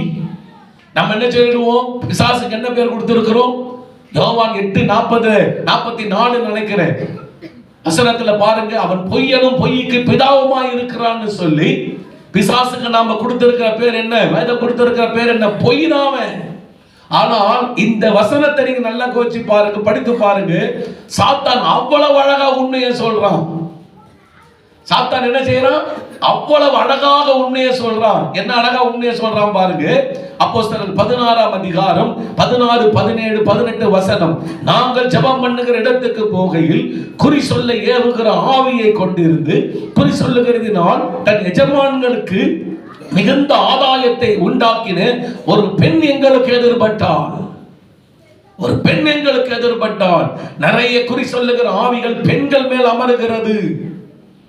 கவனிங்க, ஒரு பெண் எங்களுக்கு எதிர்பட்டாள். 17ஆம் வசனம். அவள் பவுலையும் எங்களையும் பின்தொடர்ந்து வந்து, கவனிங்க எவ்வளவு அழகாக பாருங்க. ஒரு ஊழியக்காரன், இவர் ஊழியக்காரன் கூட நம்ம கூட சொல்ல மாட்டோம், ஸ்தோத்திரம். ஆனால் அந்த குறி சொல்லுகிற ஆவி எவ்வளவு அழகா உண்மையை பேசுது பாருங்களேன். இந்த மனுஷர் என்னவா? உன்னதமான தேவனுடைய ஊழியக்காரர். நீங்க சொல்லுவீங்களா? பாஸ்டர் பார்த்து உன்னதமான தேவனுடைய ஊழியக்காரர் எங்க பாஸ்டர் சொல்லுவீங்களா? சொல்ல விட மாட்டோம் நாம. ஆனா இங்க பிசாசு குறி சொல்ற ஆவி எவ்வளவு அழகா பவுலோடு கூட இருந்ததான தேவ மனிதர்களை பார்த்து சொல்லுது பாருங்க, உன்னதமான தேவனுடைய ஊழியக்காரர். என்ன பாஸ்டர் தீர்க்க தரிசனம் இவ்வளவு உண்மையா சொல்லுது ஆவி? அடுத்த சொல்லுது பாருங்களேன், அதை விட செம பயங்கரம், செம அட்டகாசமா இருக்குது. ரட்சிப்பின் வழியை நமக்கு அறிவிக்கிறவர்கள் என்று சத்தமிட்டார். எவ்வளவு தெளிவான ரட்சிப்பின் வழியை. ஊழியக்காரர் நம்ம ஊழியம் செய்ய போகும்போது எந்த விசுவாசியாச்சும் எங்களுடைய ஊழியக்காரர், எங்களுடைய சபையிலிருந்து வந்திருக்கிற இந்த சகோதரர்கள் சகோதரிகளோ ரட்சிப்பின் வழியை அறிவிக்க வந்திருக்கிறவர்கள் என்று விசுவாசிகள் சொல்லி கேட்டிருக்கிறோமா? குறி சொல்லுகிற ஆவி சொல்லுதுங்க, இந்த ஊழியக்காரர்கள் ரட்சிப்பின் வழியை நமக்கு சொல்லிக் கொடுக்க வந்திருக்கிறாங்கன்னு. எவ்வளவு அழகா உண்மையா பேசுது பார். அப்பனா என்ன இதுல இருந்து தெரியுது? குறி சொல்லுகிறவர்கள் உண்மையை சொல்லுவார்களா? சில வேளைகளிலே உண்மையை சொல்லுவார்கள். அங்கதான் நம்ம வீக் பாயிண்ட் ஆயிடுது. உண்மையை சொல்லும்போது என்ன? உண்மையதானே சொன்னாங்க, உண்மையதானே சொன்னாங்க, உண்மையதானே சொன்னாங்க. ஆமா, உண்மையதான் சொன்னாங்க. ஏன் தெரியுமா? உன்னை வஞ்சிக்கிறதுக்கு. சில வேளையில கர்த்தர் அதை அனுமதிப்பார். உண்மையான விசுவாசி தானா என்று உன்னை சோதிக்கிறதற்கு, உன் வாழ்க்கையில் நடந்த சில காரியங்கள் எல்லாம் குறி சொல்ற ஆவி சொல்லுவதற்கு உன்னை அனுமதிப்பார். கர்த்தருக்கு ஸ்தோத்திரம். ஆமென். உண்மைய அது பாரு அவ்வளவு அழகா சொல்லுது. உண்மை என்னது? சாத்தா சில வேலையில உங்க வாழ்க்கையில் இருக்க உண்மை என்ன பண்ணுவான்? சொல்லுங்க. குறி சொல்ற ஆவி கிட்ட போனா அழகா சொல்லுவான். உன் குடும்பம் இப்படி மகளே, உன் குடும்பம் இப்படி மகனே, எல்லாம் சொல்லுவான் பிசாசு. இதுல என்ன ஆயிடும்? இதுல என்ன ஆயிடும்? இவ்வளவு அழகா சொல்றானே, அப்ப அடுத்த முறை போலாமே, அடுத்த முறை போலாமே, அடுத்த முறை போலாமே. போய் என்னத்தான் நல்ல ஒரு முறை போகும்போது 3 பிசாசை உள்ள கூட்டு வந்துட்டேன், 2வது முறை போகும்போது 6 பிசாசை உள்ள கூட்டு வந்துட்டேன், 3வது முறை போகும்போது 12 பிசாசை உள்ள கூட்டு வந்துட்டேன். அதுக்கப்புறம் என்னதான்? அவ்வளவுதான். சொல்லது உங்களுக்கு புரியுதா? சொல்லது புரியுதா? கவனம். உண்மையை கூட சில வேளையில பிசாசு பேசுவான். வஞ்சிக்கப்படாதீர்கள். அதனால தான் அவன் மோசம் போக்குறவன் பேரு. ஆமென். உன்னை எப்படி வீக்னஸ் தட்டி விடணும் அவனுக்கு தெரியும். ஆண்டவருக்கு ஸ்தோத்திரம். உண்மையை பேசினால் நம்மை துரத்தாமல் விட்டு விடுவார்கள் என்று நினைத்து இவர்கள் உண்மை நிலையை பிசாசு சொன்னான். இப்போ ஒரு இடத்துல நான் ஊழியத்துக்கு போறேன். ஊழியத்துக்கு போகும்போது குறி சொல்ற ஆவி உள்ளவங்க, பாஸ்டர் வந்திருக்கிறார், பாஸ்டர் வந்திருக்கிறார், ரட்சிப்பின் வழியை நமக்கெல்லாம் அறிவிக்க வந்திருக்கிறார் சொல்லும் போது உண்மையா நான் என்னதான் செய்ய வேண்டியது இருக்கும்? அவங்க மேல இருக்கிற ஆவியை நான் துரத்துவனா? நடந்த விசுவாசிகளை பார்த்து சொல்லி உங்களுக்கு கொஞ்சம் உங்களுக்கு இந்த உணர்வு பாரு. குறி சொல்றாள் தான், குறி சொல்றாள் தான். அவங்க என்ன பத்தி என்ன சொல்றாங்க பாரு. நீங்களும் இவ்வளவு காலமா இருக்கிற கொஞ்சமாச்சும் உங்களுக்கு அந்த உணர்வு இருக்கிற என்னைக்காச்சும் வாய்ட்டு வந்து சொல்லி இருக்கிறியா? அப்படித்தான் மைண்ட் போகும். நல்ல கவனிங்க, நல்ல கவனிங்க. இந்த இடத்துல பவுல் ரொம்ப சூப்பரா ஆவி அண்டர்ஸ்டாண்ட் பண்ணாரு.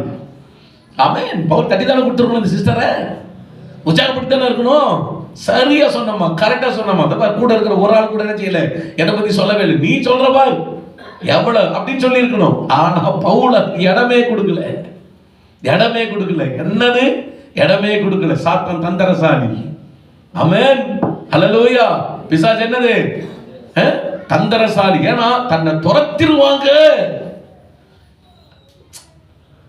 அவன் இதே பொய் சொல்லியிருந்தா, பொய் சொல்லியிருந்தா கண்டிப்பா பொய்யா பேசுற பிசாசே போ குறி சொல்ற ஆவி அப்படின்னு துரத்த முடியும். இது பேசுறது என்னதான்? உண்மை. உண்மை பேசும்போது எப்படி இது குறி சொல்ற ஆவியை நம்ம துரத்த முடியும் சொல்லி விட்டுட்டு போயிருக்கலாம் பவுல். ஆனாலும் சவுலுக்கு தெரியும், நீ பிசாசே சில வேளையில உண்மையை நீ பேசுற ஆளு தான், ஆனா நீ சாத்தான் இடத்தில் இருந்து புறப்பட்டு வந்திருக்கிற ஆவி என்று சொல்லி பவுல் என்ன செய்தாரு? இயேசுவின் நாமத்தில் உன்னை துரத்தடிக்கிற ஓட சாத்தானே என்று சொன்ன உடனே புறப்பட்டு ஓடி போச்சு அந்த குறி சொல்ற ஆவி. கைகளை தட்டி ஆண்டவரை ஸ்தோத்திரிப்போம். ஹல்லேலூயா. 2வது புறஜாதிகள் காணும் போது என்ன சொல்லிருப்பாங்க? உன்னதமான வழியை நமக்கு அறிவிக்க வந்திருக்கிறாங்களே, இந்த குறி சொல்ற ஆவி அவ்வளவு அழகா சொல்லுது. ஐயா, இந்த மேல இருக்கிற ஆவியெல்லாம் நல்ல ஆவிதான் அப்படி புறஜாதிகள் என்ன பண்ணிருப்பாங்க? நம்பி இருப்பாங்க. ஏன்னா பிசாசு டெக்னிக்கலானவன். இன்னைக்கு அப்படித்தான் நம்பி வச்சிருக்கிறான் ஜனங்களை, அப்படித்தான் நம்ப வச்சிருக்கிறான். 1000 சாமியை கும்பிட்டாலும் இயேசுவை பற்றியும் பாடுறவங்க இன்னைக்கு இருக்கிறாங்களா இல்லையா? எத்தனை வேலை யூடியூப் நம்ம பார்க்கிறோம். காவி ட்ரெஸ் போட்டுக்கிட்டு பஜனை பாட்டு பாடுறவங்க. இப்ப நான் ஒரு வீடியோ பார்த்தேன். இயேசுவை பத்தி என்னது? ஆதியும் நீரே அந்தமும் நீரே. அப்படி என்ன அர்த்தம்? என்ன அர்த்தம்? என்ன அர்த்தம்? இவரு 10ல் 1 இயேசுவை நம்புறாரு. அதனால இவர்கிட்டயே நாம என்ன செஞ்சுக்கலாம்? போய் நம்ம இருந்துக்கலாம் அப்படின்னு சொல்லி நிறைய கிறிஸ்தவங்க இதை வேற பாராட்டுவாங்க. அந்த வீடியோ என்னது? என்னது? பாராட்டுவாங்க. கவனிங்க கவனிங்க கவனிங்க.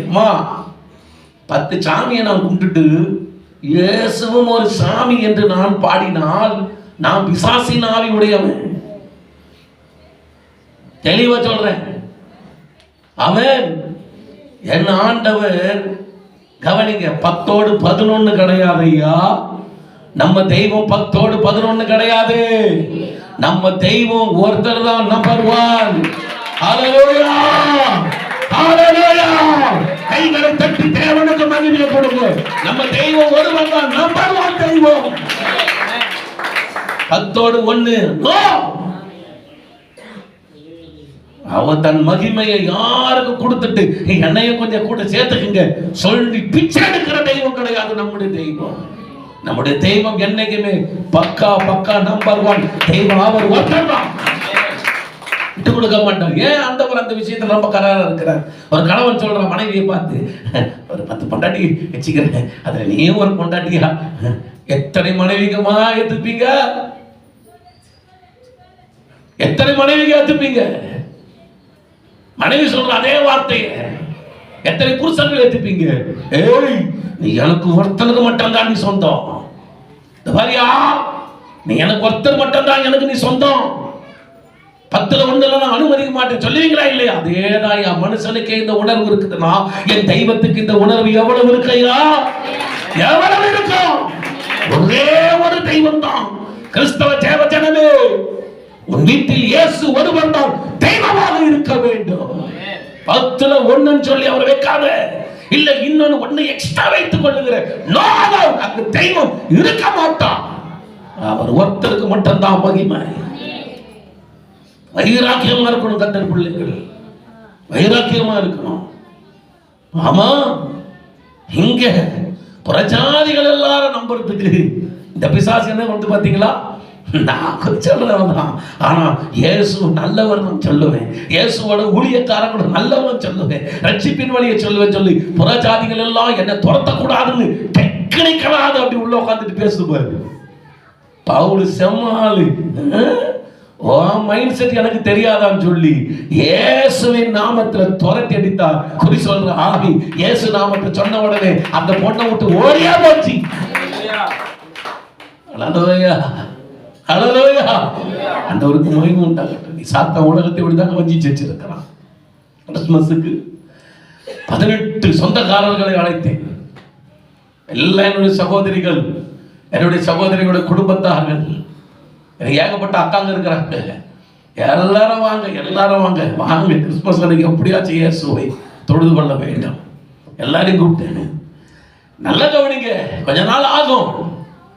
ஆனால் என்ன அவங்களுடைய மைண்ட் செட்டை நான் பார்த்தேன் தெரியுமா?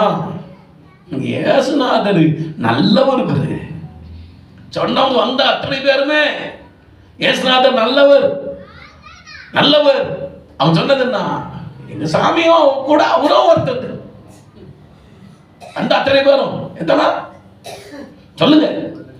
ஆனா சொன்ன அத்தனை பேரும் நான் சொல்றேன், என் விசுவாசத்தை கொண்டு ஒரு நாள் சொல்லுவார்கள், என் சாமியோட அவர் ஒருத்தர் இல்ல, அவர் தான் சாமி, அவர் தான் சாமி அப்படின்னு சொல்ல வைக்கணும்.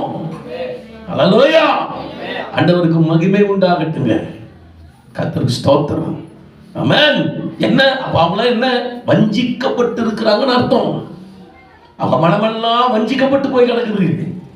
அந்த மனதை புரிந்து கொண்டு ஜெபிக்கணும். அவர் ஒருத்தர் தாயா கடவுள் என்று சொல்ல வைக்கணும். ஹல்லேலூயா. ஆண்டவருக்கு மகிமை உண்டாகட்டும். ஆமென். சரி, இப்ப உலகத்தை எப்படி மோசம் போக்குறான் பிசாசு? 10ல் இயேசுநாதர் 1. எங்க இயேசுநாதரை எந்த ஒரு யாராச்சும் ஒரு கிறுக்கன் தான் இயேசு நல்லவர் இல்லைன்னு யாராச்சும் ஒரு கிறுக்கன் தான் சொல்லுவான். எனக்கு தெரிஞ்ச வரைக்கும் 195% பேர் இயேசு கெட்டவர் சொன்னதே கிடையாது. எத்தனை பேர் ஆமென் சொல்றீங்க? எத்தனை பேர் ஆமென் சொல்றீங்க? அல்லேலூயா. உண்மை அதுதானே. ஆனா என்ன சாத்தா கட்டி வச்சிருக்கிறானா? 10ல் அவரும். இதுதான் விஷயம் இன்னைக்கு உலகத்துல. இயேசுவை யாரு கெட்டவர்னு சொல்லவே கிடையாது. எத்தனை சினி ஆக்டர்ஸ் தெரியுமா இயேசுவை மகிமைப்படுத்துறாங்க. ஆனா எப்படி மகிமைப்படுத்துறாங்க? உடனே நம்ம யூடியூப்ல உடனே போட்டு விட்டுருது. உடனே நம்ம என்ன செய்யுது? ஸ்டேட்டஸ்ல வச்சு விட்டுருது. ஆமென். கவனிங்க கவனிங்க. யார நீ ஸ்டேட்டஸ்ல வைக்கணும் தெரியுமா? இயேசு ஒருத்தர் தான் தெய்வம் சொல்றவனவே. ஹல்லேலூயா, ஹல்லேலூயா. இன்னைக்கு இயேசு ஒருத்தர் தெய்வம். அதுக்கப்புறம் நாங்க போய் காஞ்சிபுரத்துல போய் தண்ணியில ஒரு ஆளை போட்டு வச்சிருந்தாங்க சிலைய, அங்க உட்காந்துட்டு நாங்க தவம் பண்ணிட்டு வந்தோம். அதனால தான் சினிமா நடிகர்கள் எல்லாம் மேடை அத்தனை கூடவே கூடாது. ஆமென். ஏன்னா இப்படி இருக்கும், அப்படியே கொஞ்சம் பணம் கொடுத்து கொஞ்சம் எதனா ஒண்ணு அப்படி சாயம். நிறைய கிறிஸ்தவர்களுக்கு இந்த ஆவி அண்டர்ஸ்டாண்டிங் பண்ண தெரியல. செந்தில கூட்டு வந்து சாட்சி சொல்ல வச்சாங்க. அவர் இயேசுதான் தெய்வம் அப்படின்னு சில ஆட்கள் சொல்லிட்டு இருந்தாரு. அதுக்கப்புறம் பார்த்தா செந்தில் என்ன ஆயிட்டாரு, சுண்டல் ஆயிட்டாரு. அவன் வேற வேற அதையும் இதையும் கலந்துக்கிட்டு அடிக்கிறாரு. நீ எவனாயிரு, எந்த நீ நடிகரா, எந்த டைரக்டரா, யார் அடிக்கிறது?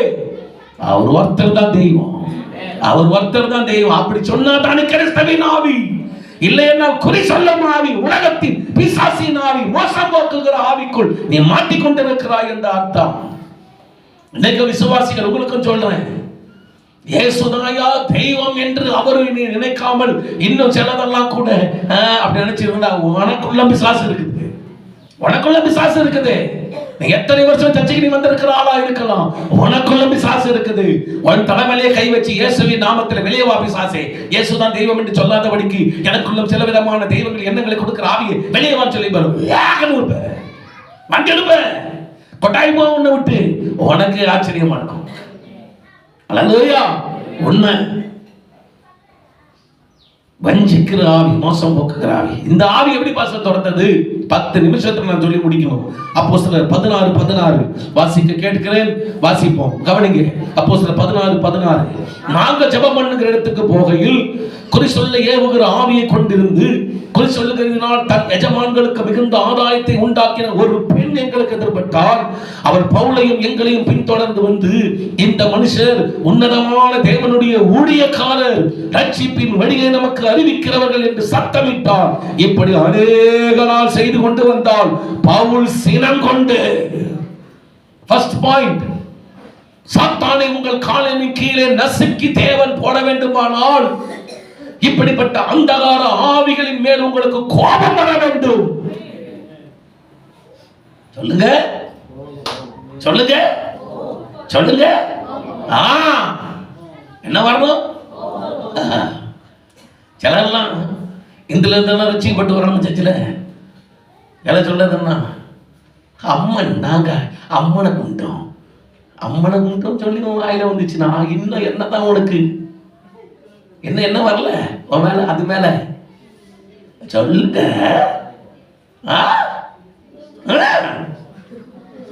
சொல்லுங்க, என்ன வரல? வரல. சரி, அத ஒரு புண்ணிய வரைக்கும் நான் புரிஞ்சிருக்கு. என்ன வரல? யார்கிட்ட கேட்டு பாரு, அம்மன் சொல்லு. சத்ரு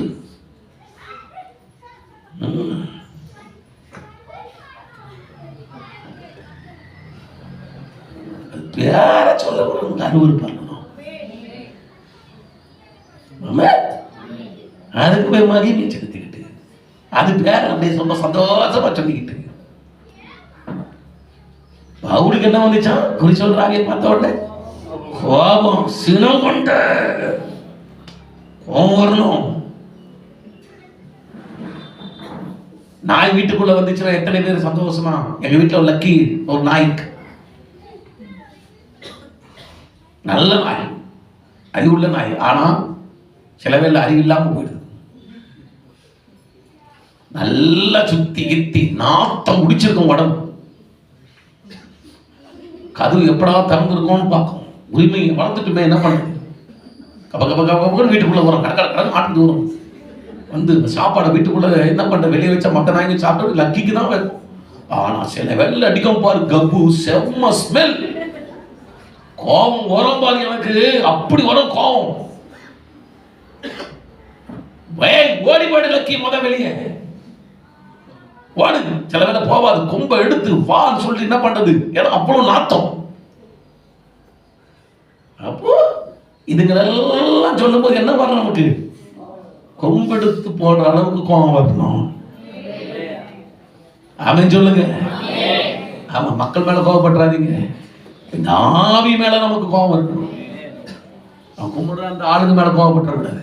அவன் பாவம் கண்டு, அவனுக்கு கண்கள் மறைக்கப்பட்டு வச்சிருக்கான் பிசாசு. அவன் ஆவியன் என கண்டு கோபப்படணும். அங்க போயிட்டு உங்க வீட்டுல போயிட்டு நீ கும்பிட சாமியில சாத்தான், நீ கும்பிட பிசாசு அப்படி என்ன பண்ணக்கூடாது, சொல்லக்கூடாது. ஏசுநாதர் பிசாசுன்னு சொன்னா நமக்கு கோபம் வருமா? வரல. அதே தான், அவங்கள புண்படுத்தக்கூடாது. ஆனா உனக்கு யார் மேல உனக்கு கடுப்பு இருக்கணும்? உன் கண்ணுக்கு தெரியாம அந்த சிஸ்டருக்குள்ள இருக்குது பாரு, குறி சொல்ற ஆவி, அது மேல உனக்கு பயங்கரமான ஒரு கோபம் இருக்கணும். கோபம், பிசாசு மேல கோபப்பட்டாதான் நீ விரட்டி அடிக்கவே முடியும். அதுக்கு ஜோலனை கொடுத்துட்டு அங்காளம்மா, எங்க அம்மா, அங்கம்மா, பங்கம்மா இதெல்லாம் நீங்க சொல்லிக்கிட்டு இருந்தீங்கன்னா அது ஜாலியா உட்காந்துட்டு இருக்கோம். எனக்கு என்ன சொல்லுது? அதான் சொல்லுது, உட்காந்துட்டு சொல்றது புரியுதா? ஆவியானவர் பேசுற நான் விசுவாசிக்கிறேன். ஒரு முறை ஒரு பாஸ்டர் சொன்னார், பாஸ்டர் நீங்க அங்க இருந்த அந்த ஜெபம் நடத்துறதுக்கும் கீழே இறங்கி வந்தா அப்படியே புஷ்பன மாதிரி பாஸ்டர், அப்படியே ஒரு சாதாரண ஆளா நீங்க இருக்கிறதுக்கும் வித்தியாசத்தை பார்க்கறேன் பாஸ்டர். என்ன நடக்குது அங்க?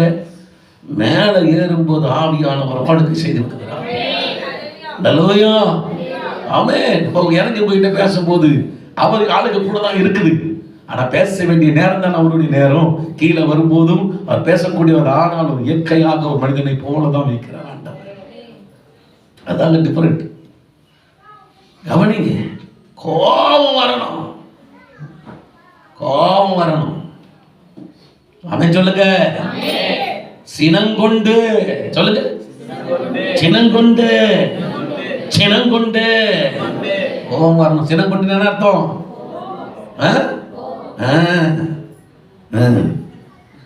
அடுத்த கவனிங்க, சினங்கொண்டு என்னது? திரும்பி பார்த்து என்ன போட்டிருக்குது? நீ இவளை விட்டு புறப்படும்படி இயேசு கிறிஸ்துவின் நாமத்தாலே உனக்கு கட்டளை இடுகிறேன். கைதட்டுங்க பார்க்கலாம்.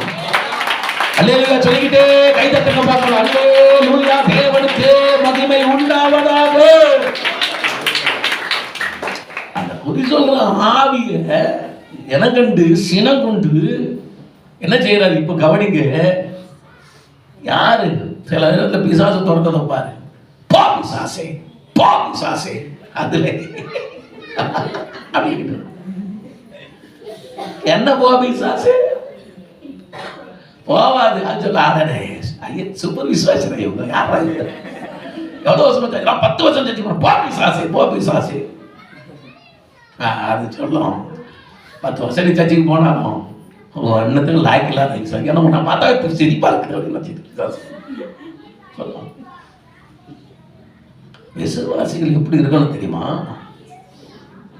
தோர்த்தி ஒட்டிக்கணும் அவனு. ஆமென். அப்படி இருக்கணும், ஃபயரா இருக்கணும்.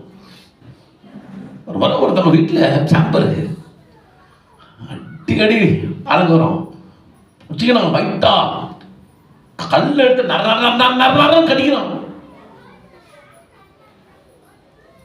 மண்ணள்ளி போட்டுக்கிறான், தண்ணி அள்ளி ஊத்திக்கிறான், என்னென்னமோ பண்றான்.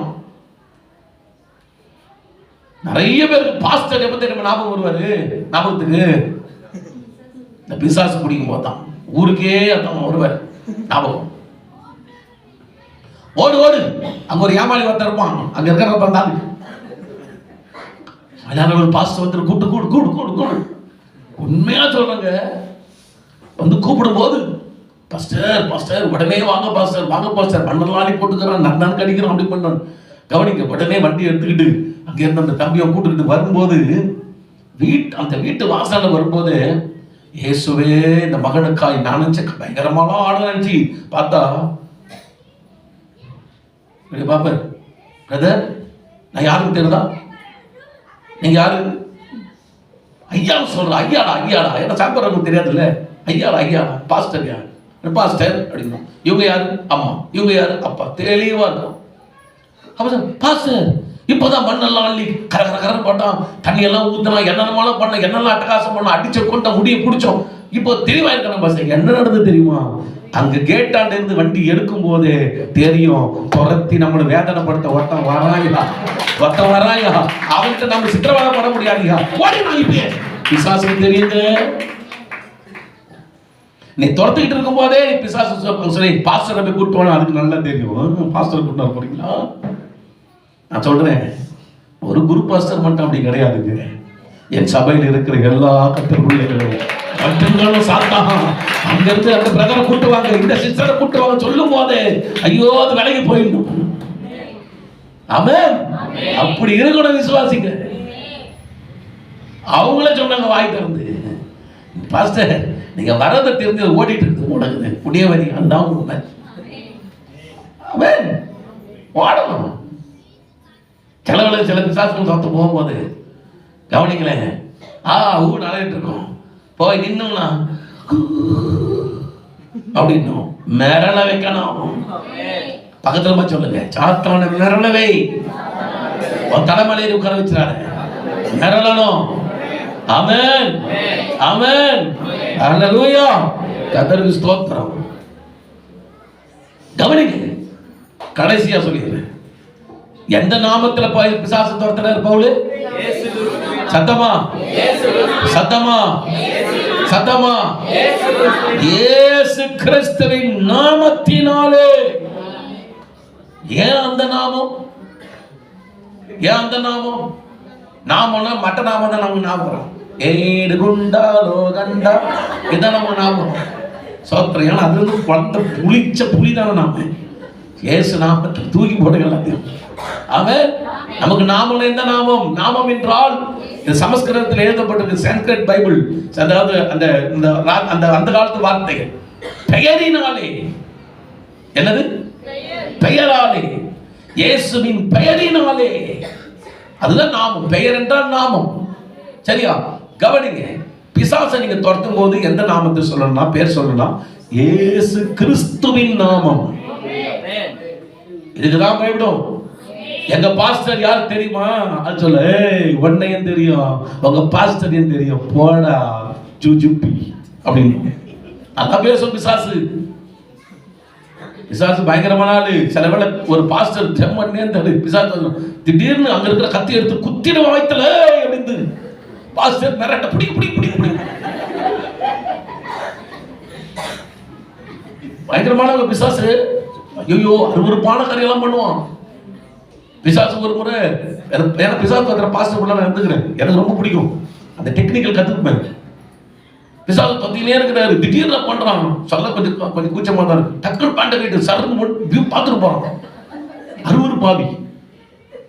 சாப்பாடு அது நிறுத்துங்க எங்க நிறுத்த போறான், சிரிக்குது, பார்த்துட்டு போறான்.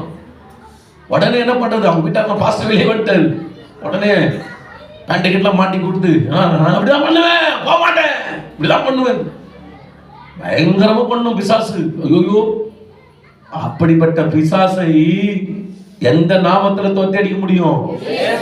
சத்தமா இயேசு கிறிஸ்துவின் நாமம். கைகளை தட்டி அல்லேலூயா. இயேசு கிறிஸ்துவின் நாமத்தால் பவுல் சொல்ல துரத்தி நிற்கிறது. தெரியுமா அந்த நாமத்துக்கு பயப்படுது? கவனிங்க, இயேசு கிறிஸ்து உடைய தீர்க்க தரிசனம் ஒன்னே ஒன்று சொல்லி முடிச்சிருந்தேன். ஆதியாகமத்தின் புஸ்தகம் 3ஆம் அதிகாரம் 15ஆம் வசனத்தை வாசிங்க. ஆதியாகமம் 3:15 எடுத்துக்கொள்ளுங்க. ஆதியாகமம் 3:15 அதுல பார்க்கும்போது, உனக்கும் ஸ்திரீக்கும் உன் வித்துக்கும் அவள் வித்துக்கும் பகை உண்டாக்குவேன், அவர் உன் தலையை நசுக்குவார், நீ அவர் குதிங்காலை நசுக்குவாய் என்றார். கவனிங்க கவனிங்க, சாத்தானுக்கும் இயேசுவுக்கும் பகை பகை பகை உண்டாக்குவேன். தீர்க்க தரிசனம் ஆதியாகமத்தில் சொல்லப்பட்டாச்சு. முதல் மனிதனாகிய ஆதாமும் ஏவாளையும் இந்த பிசாசு எப்பொழுது வஞ்சித்தானோ அன்றைக்கே பிதாவாகிய தேவனுடைய முதல் தீர்க்க தரிசனம் என்ன? சாத்தானாகிய இந்த பிசாசே, இதோ ஒருவர் வருவார், அவருக்கும் உனக்கும் பகை உண்டாக்குவேன். இயேசுவுக்கு பகையாளி யாரு? யாரு? சாத்தானுக்கு பகையாளி யாரு? சத்தமா சொல்லுங்க, யாரு சாத்தானுக்கு பகையாளி? யாரு? ஆமா, பகை உண்டாக்குவேன். நம்ம மனுஷன் கூட என்ன செஞ்சிட்டு இருக்கிறோம்? என்ன செஞ்சுக்கிட்டு இருக்கிறோம்? சொல்லுங்க. மனுஷன் கூட செஞ்சுக்கிட்டு இருக்கிறோம், பகை வச்சிட்டு இருக்கிறோம். இல்லங்க, சாத்தான் கிட்டதான் நமக்கு பகை. ஆமென் சொல்லுங்க. சாத்தான் இடத்துலதான் நமக்கு பகை. இயேசுகிட்ட ஆண்டவர் சாத்தான் கிட்ட சொல்றாரு, அவருக்கும் உனக்கும் பகை உண்டாக்குவேன். ஒரு போர். அந்த போர்ல என்ன நடக்குமா? ஆண்டவர் சொல்றாரு, அவர் உன் தலையை நசுக்குவார். சிலுவையில் நடந்தது என்ன தெரியுமா? சிலுவையில் ஆண்டவர் என்ன செய்தார் தெரியுமா? அந்த கொடூர மரணம் என்ன நடந்தது தெரியுமாங்க? சாத்தானுடைய தலை சட்னி ஆயிடுச்சு. என்ன சொல்லுங்க? தக்காளி இருக்குது, தக்காளி இருக்குது. சில சிஸ்டருங்க அருவாமனையில வைத்து நீங்க என்ன செய்வீங்க? பீஸ் சின்னதா போடுவீங்க, பெருசா போடுவீங்க. அவசர தக்காளி குழம்பு எப்படி தெரியுமா? தெரியுமா உங்களுக்கு? சில பிரதர்ஸ் கிட்ட கொடுத்த அவசர தக்காளி குழம்பு அப்படியே கையில் நசுக்கி நசுக்கி என்னடி வெட்டிக்கிட்டு கொண்டு நசுக்கு. தக்காளி நசுக்கிற மாதிரி சாத்தானுடைய தலை எங்க நசுக்கிட்டாரு? சிலுவையில. கற்பனை பண்ணி பாருங்க. சாத்தானை தூக்கி தலைமலை வச்சுட்டு ஆடாதீங்க ஐயா. சாத்தான் காலு கீழே எப்படி இருக்கிறான் தெரியுமா? நசுக்கப்பட்டவனாக இருக்கிறான். தக்காளி நசுனா எப்படி இருக்கும்? அந்த மாதிரி சாத்தான் காலு கீழே நசுக்கப்பட்டவன். அவனுக்கு பெருமையா பேசிக்கிட்டு அப்படிப்பட்டவன் சாத்தான், இப்படிப்பட்டவன் சாத்தான், ஐயோ சாத்தான், ஐயோ சாத்தான், காவோ என்ன சாத்தான் கால கத்த நசுக்கிட்டார். அவனை எவ்வளவு சிக்கனூரா போயிட்டு என்ன பண்ணிக்கிட்டு இருக்கிறான்? வாழு தான் ஆடிக்கிட்டு இருக்கு. பாம்புக்கு தெரியுமா? பாம்பனி தலையை நசுக்கிடு, வாழு அவளை சுலபத்துல அது நிறுத்தாது, ஆட்டுக்கிட்டு தாக்கும். இந்த வாழத்தான் இன்னைக்கு ஆட்டிக்கிட்டு இருக்கு. அந்த வாழை ஆற்றவனை தான் நம்ம என்ன செஞ்சுக்கிறோம்? தலைமணத்துக்கு எனக்கு இப்படி, எனக்கு அப்படி, எனக்கு ஏங்க வாழை நசுக்க. ஆமென். சாத்தானை பத்தி பெருமையா பேசாதீங்க. எனக்கு அந்த போராட்டம் இந்த போராட்டம். ஏன் நசுக்க கட்டணம் அழைச்சிருக்கிறார். அவனை தூக்கி நிறைய பேசிட்டீங்கன்னா உன்னை வஞ்சிச்சிருவான். சிலுவையிலே அவன் தலை என்ன செய்தது? நசுக்கினான். சிலுவையில் அறைந்து விட்டார். இயேசு காலாலே மிதித்து விட்டார். கிறிஸ்துவுக்குள் வாழும் நமக்கு எப்போதும் வெற்றி உண்டு. கை தட்டாதீங்க, நேரம் இல்ல. அல்லேலூயா. ஆமென். அடே கை தட்டுனா சூப்பரா இருக்கு நீங்க. என்ன செஞ்சிட்டான்? சாத்தான் என்ன ஆயிட்டான்? நசுக்கப்பட்டான். அப்ப நீ சர்ச்சு எதை யாரை தான் நாம ஜெயிச்சுக்கிட்டு இருக்கிறோம்? சொல்லுங்க, பக்கத்துல சொல்லுங்க. நசுக்கப்பட்ட சாத்தானையா, நசுக்கப்பட்ட சாத்தான சொல்லுங்க. நசுக்கப்பட்ட சாத்தான தான் தோட்டிட்டு இருக்கிறோம். ஆமா, அது கூட அவன் செஞ்சு முடிச்சார். அவனை தூக்கி புள்ள பண்ணிக்கிட்டு அப்படி வரோம், கரும்பு பண்றோம், அது இது சூரியன் எல்லாத்தையுமே கர்த்தர் பிள்ளைகள் ஜெயிக்க முடியும்.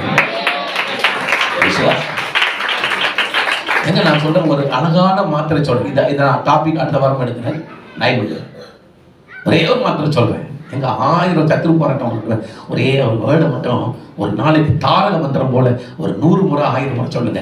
இயேசு கிறிஸ்து. ஒன்றும் இல்லைங்க, இயேசுவின் நாமத்தில் கூட வேணாம். இயேசு கிறிஸ்து, இயேசு கிறிஸ்து, இயேசு கிறிஸ்து, இயேசு கிறிஸ்துன்னு உங்களுக்குள்ளேயே ஒரு 100 முறை கூட சொல்லி பார்க்கலாம். அந்த வார்த்தையை உணர்ந்து சொல்லி பாருங்களேன். அந்த இயேசு கிறிஸ்து என்கிற நாமத்துல உன் உடல் இருக்கிற அந்தகார சக்தி அப்படியே வெளியே வர ஆரம்பிக்கும். உண்மை, உண்மைங்க, உண்மை. நீ இயேசு கிறிஸ்து, இயேசு கிறிஸ்து ஜெபத்துல சொல்லிக்கிட்டே இருங்களேன். உன் உடல்ல சத்துரு ஏதோ ஜெபிக்க முடியாதபடி டயர்ட். நிறைய சிஸ்டருக்கு பதில் சொல்றேன்னா, பாஸ்டர் ஜெபத்துல உட்கார்றேன், டயர்டா இருக்கு பாஸ்டர், தூங்கிடுறேன் பாஸ்டர். ஒண்ணுமே கிடையாது. ஜெபத்துல உட்கார்ந்து இயேசு கிறிஸ்து, இயேசு கிறிஸ்து, இயேசு கிறிஸ்து, இயேசு கிறிஸ்து, இயேசு கிறிஸ்து, இயேசு கிறிஸ்து, இயேசு கிறிஸ்து சொல்லி பாரு. அந்த டயர்ட்னஸ் ஆவி அந்த பேரை கேட்கும் போதே உள்ள உட்கார முடியாது. அப்படியே உனக்குள்ள இருந்து ஒரு மாதிரி பண்ணும், வெளியே கொட்டாவியா வரும், ஏதோ ஒண்ணு ஆகும். அப்படியே வெளியேறி ஒரு ஃப்ரெஷ்னஸ் உனக்கு உள்ள உண்டாயிடும். தாவி கிரியை செய்ய ஆரம்பிக்கிறான். அதுக்கு பிறகு மணிக்கணக்கில் நீ ஜெபம் பண்ணுவ. ஏன் தெரியுமா? அந்த இயேசு கிறிஸ்து இந்த நாமத்துக்கு அவன் கொலை நடுங்குது, தொட நடுங்குது. அவன் இயேசு என்ற நாமத்துக்கு பயந்திருக்கிறான். அதான் சொல்றேன், அடிக்கடி இந்த இயேசு என்ற அந்த நாமத்தை உச்சரிங்க, உச்சரிங்க. விடுதலை அழியான்னு பாருங்க. எழுந்து நிற்போமா? எல்லாம் எழுந்து நிற்போம். ஓ ஹல்லேலூயா, ஹல்லேலூயா. கிறிஸ்துவுக்குள் வாடும் எனக்கு எப்போதும் வெற்றி உண்டு. எல்லாரும் கைதட்டி விசுவாசத்தோடு தேவ பிள்ளையே கலங்காது, தேவ பிள்ளையே பயப்படாதே. என் வாழ்க்கையில் இந்த பிசாசின் போராட்டங்கள் அதிகரிக்கிறது என்று கலங்காதே. அது சொல்லாதே. அதிகரிக்கிறது என்று சொல்லாதே. அதிகரிக்கிறவனை ஒன்றுமில்லாமல் தவிடுபடியாக்கத்தான் கர்த்தர் உன்னை அழைத்திருக்கிறார். அவனை முழுமூலமாக்கத்தான் கர்த்தர் உன்னை அழைத்திருக்கிறார். எல்லாரும் கைதட்டி ஓ ஹalleluya. சாத்தானின் அதிகாரம் எல்லாம் நேசம் அழித்துக் கொண்டார். விசுவாசத்தோடு பாருங்க. சாத்தானின் அதிகாரம் எல்லாம் நேசம் அழித்துக் கொண்டார். சிலுவையில் அடைந்து விட்டார்.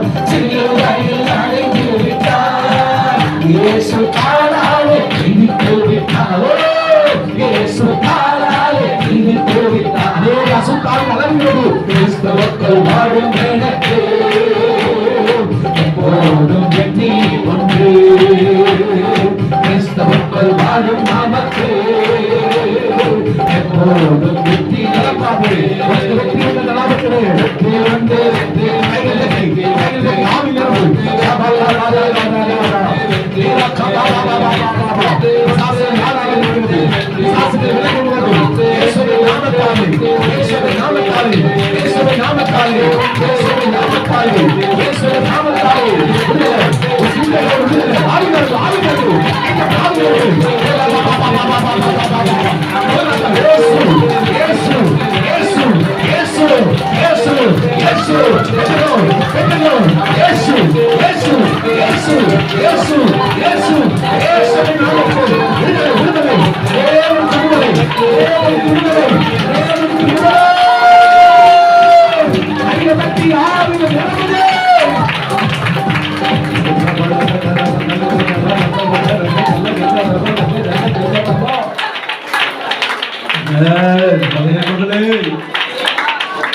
சாத்தான் சில காரியங்களை கவலைப்படும்படி வேதனைப்படும்படி நிச்சயம் உனக்கு கொடுப்பான் மகனே. மகனே கவலைப்படாது. கவலைப்படாத மகளே. கவலைப்படாத மகனே. உன் காலு கீழே அவனை நசுக்கி போல உனக்கு அதிகாரத்தை கொடுத்திருக்கிறார். உனக்கு அதிகாரத்தை கொடுத்திருக்கிறாரு. அவனை ஜெயிப்பாய். மகனே ஜெயிப்பாய். மகளே ஜெயிப்பாய். ஜெயிப்பதற்கு கர்த்தர் அழைத்திருக்கிறார். சோர்ந்து போகாதே. எத்தனை போராட்டங்கள் வந்தாலும் நீதான் ஜெயம் எடுக்க போகிற. நீதான் ஜெயிக்க போகிற. உனக்கு தோல்வி இல்லை. ஆண்டவருக்கு பிரியமாக இயேசுவின் நாமத்தை மகிமைப்படுத்தக்கூடியவனாய் நீ காணப்படு. உன் காலில் இந்த வருஷத்துல சத்துரு உன் காலு கீழே நசுக்கப்பட்டிருக்கிற பார்க்க போகிற. எந்த வேதனை உன்னை வேதனையா உன்னை தொல்லை பண்ணி சொல். எந்த வேதனைகள், கவலைகள், பாரங்கள், நோய்கள், போராட்டங்கள், குடும்பத்துல சாபிக்கப்பட்ட பிரிவினையின் ஆவிகள் எல்லாவற்றுக்கும் இந்த வருஷத்துல ஒரு முடிவை தேவன் தருகிறார். எல்லாம் மாறும். எல்லாம் மாற போகிறது. அது ஆசீர்வாதமாக மாற போகிறது. நல்ல பிதாவே, இந்த பிள்ளைகளை ஆசீர்வதித்தான். சாத்தான் எவ்வளவு பலவீனமானவன் என்பதை நாங்கள் புரிந்து கொள்ள உதவி செய்யும். உம்முடைய நாமத்தை மாத்திரம் நாங்கள் உயர்த்தி என்றைக்கும் பிடிக்க உதவி செய்யும். சாத்தான் காரியங்களை கண்ணும் போதெல்லாம் கோபம் எங்களுக்கு வரட்டும். அதை எதிர்க்கிற தைரியம் எங்களுக்கு வரட்டும். இந்த கிருபையை கர்த்தர் கொடுத்து பிள்ளைகள் எல்லாரும் சத்துருவை ஜெயிக்க உதவி செய்து ஜெயமெடுத்தவர்களாய் காணப்பட கிருபை இயேசுவின் நாமத்தில் பிதாவே. ஆமென். ஆமென். சேர்ந்து சொல்லுங்க. என் ஆத்துமாவே கர்த்தரை ஸ்தோத்திரி. என் முழு உள்ளமே அவர் பரிசுத்த நாமத்தை ஸ்தோத்திரி. என் ஆத்துமாவே கர்த்தரை ஸ்தோத்திரி. கர்த்தர் செய்த சகல உபகாரங்களையும் மறவாதே. ஆமென். இடது கையை நெஞ்சில வச்சுங்க. வலது கையை தலைமையில் வைங்க. கர்த்தர் உன்னை ஆசீர்வதித்து காக்க கடவுள். கர்த்தர் தம்முடைய முகத்தை உன்மேல் பிரகாசிக்க பண்ணி உன்மேல் கிருபையாய் இருக்க கடவுள். கர்த்தர் தம்முடைய முகத்தை உன்மேல் பிரசன்னமாக்கி உனக்கு சமாதானம் கட்டளையிட கடவுள். நம்முடைய கர்த்தராகிய இயேசுவின் கிருபையும் பிதாவாகிய தேவனுடைய அன்பும் பரிசுத்த ஆவியானவருடைய நெருங்கிய ஐக்கியமும் சந்தோஷம், சமாதானம், சுகம், பாதுகாப்பு இயேசு வருகிறவரை நம் அனைவரோடு கூட என்றென்றைக்கும் இருப்பதாக. ஆமென். ஆமென். God bless you sisters. God bless you brothers. கர்த்தர் உங்களை ஆசீர்வதிப்பார். ஒருவரை வாழ்த்தி செல்லுங்கள். மாலை 6:30 மணிக்கு மதுரைக்கு வருகிற பிள்ளைகள் நேரத்தோடு வரும்படி அன்பாய் கேட்கிறேன். ஒருவரை வாழ்த்தி செல்லுங்கள். தேவன் உங்களோடு இருப்பாராக. ஆமென். ஆமென்.